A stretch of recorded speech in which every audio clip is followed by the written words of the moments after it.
My name is Jackson Thorne.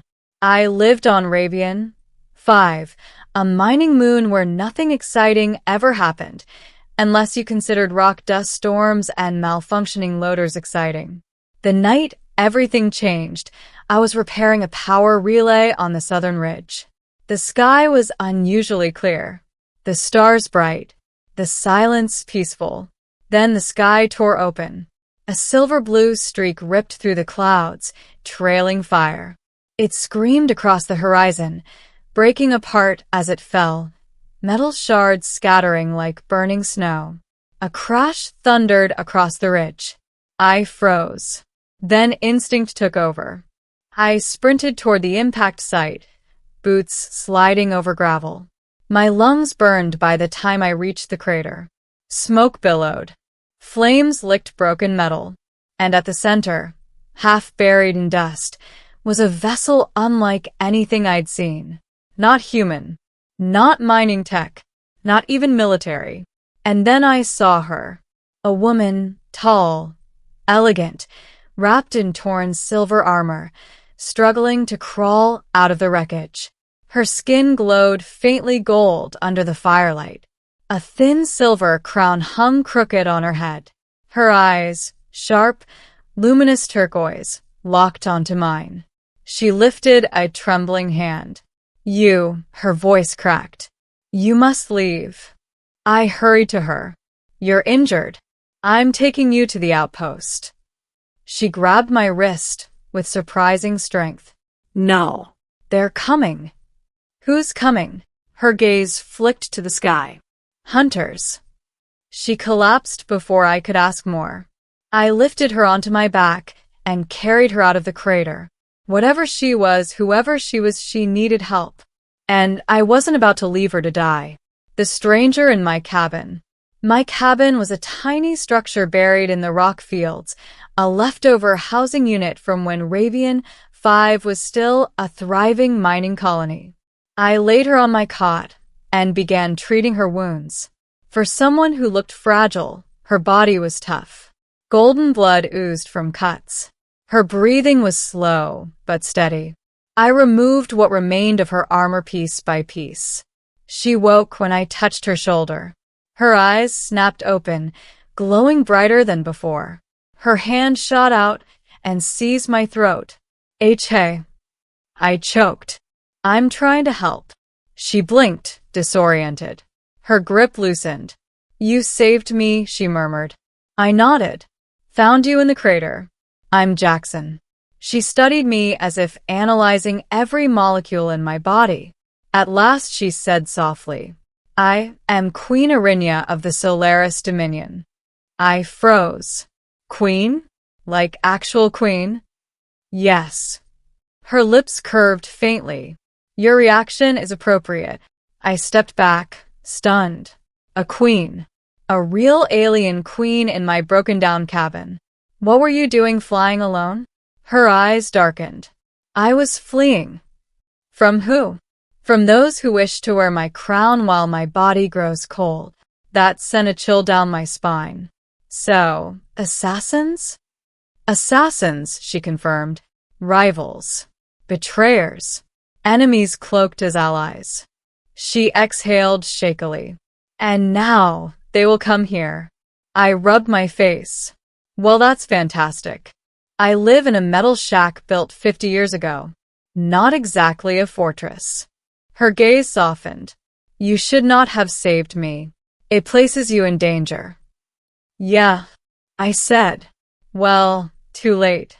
She stared at me, a curious, unreadable look. "You risked your life for someone you do not know.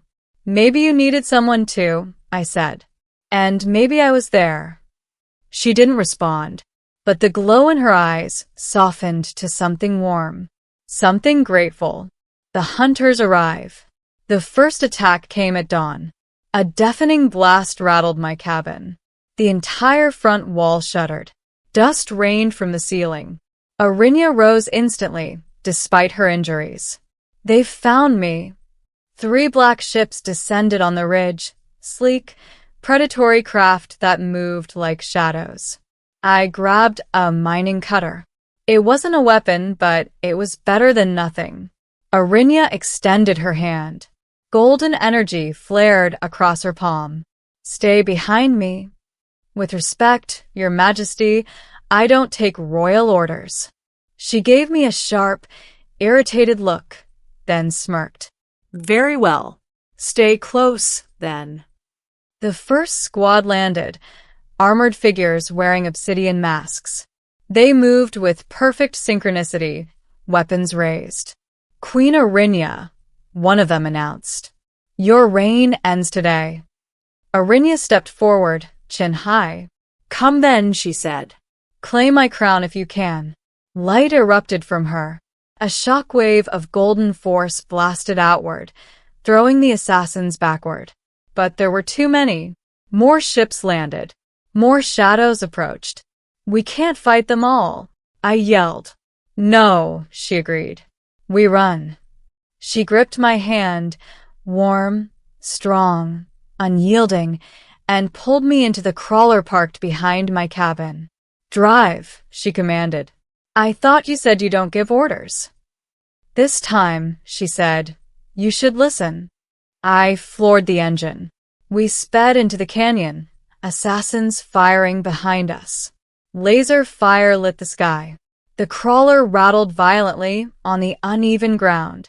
Arinya's hand never let go of mine.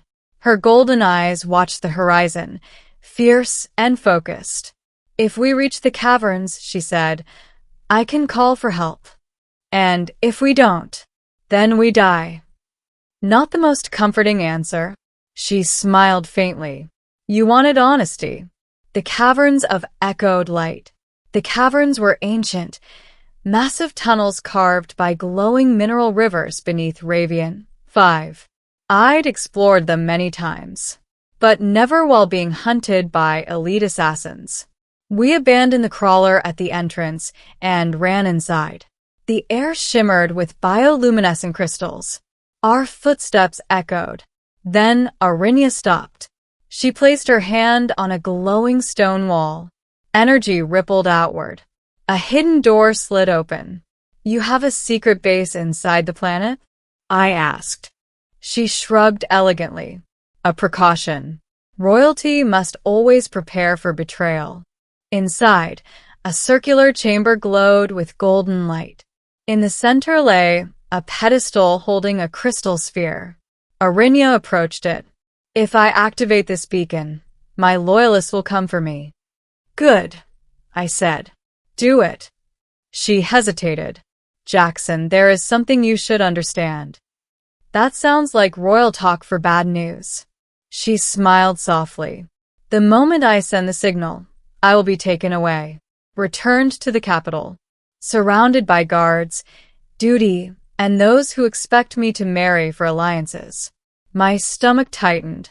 Oh, I said quietly.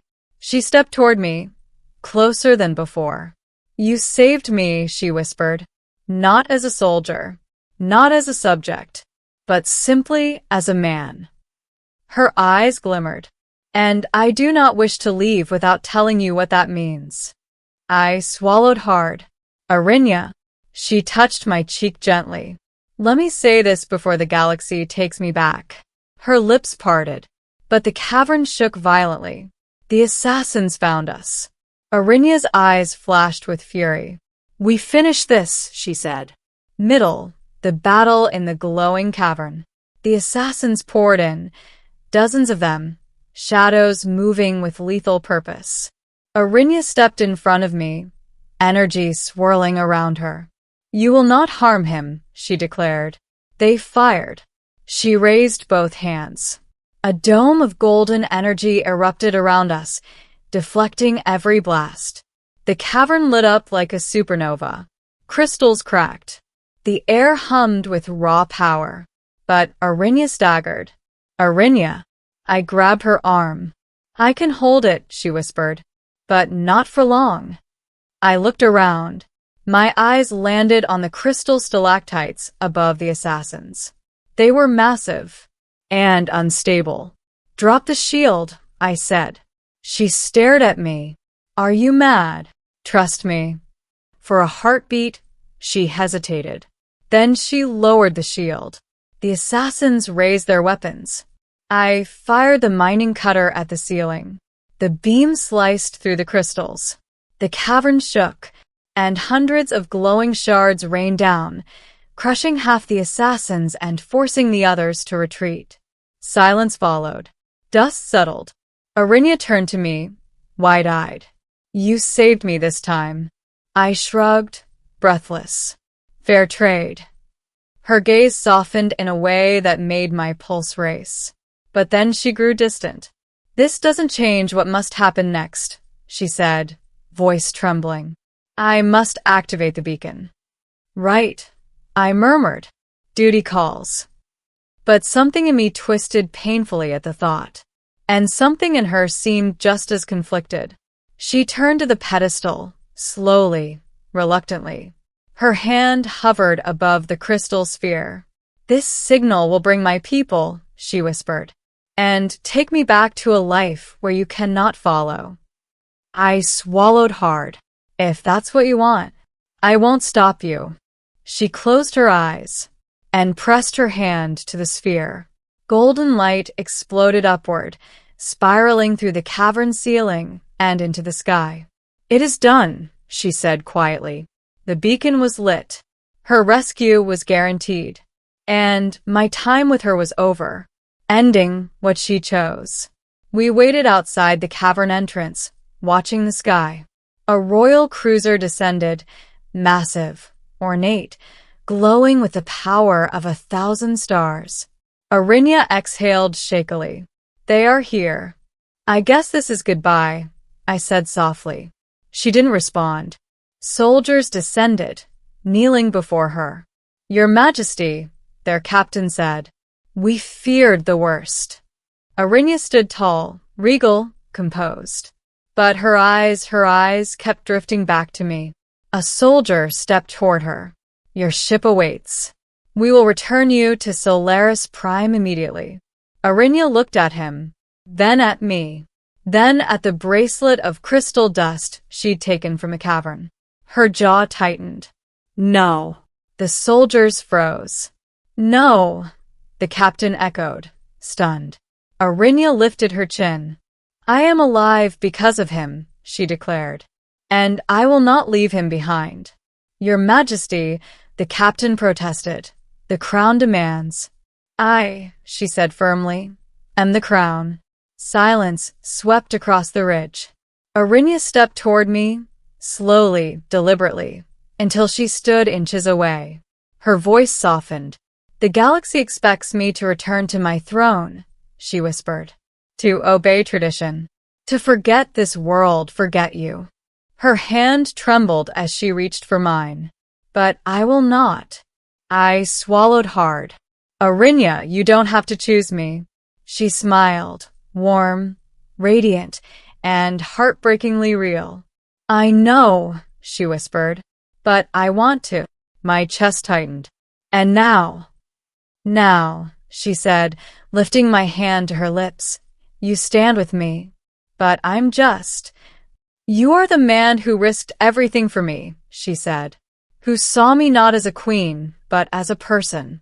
And my throne means nothing compared to that. Her fingers intertwined with mine. I choose you, Jackson Thorne, she whispered. Not because I must, but because my heart does. The soldiers bowed, accepting her decision. Arinya turned to me. Come, she said softly. There's a place beside my throne for the one I choose. I pulled her close. Where you go, I whispered, I go. Her eyes shimmered with emotion. And as we stepped onto the royal cruiser, hand in hand, the sky of Ravian, 5 glowed behind us. I had saved a queen, but in the end, she saved me right back.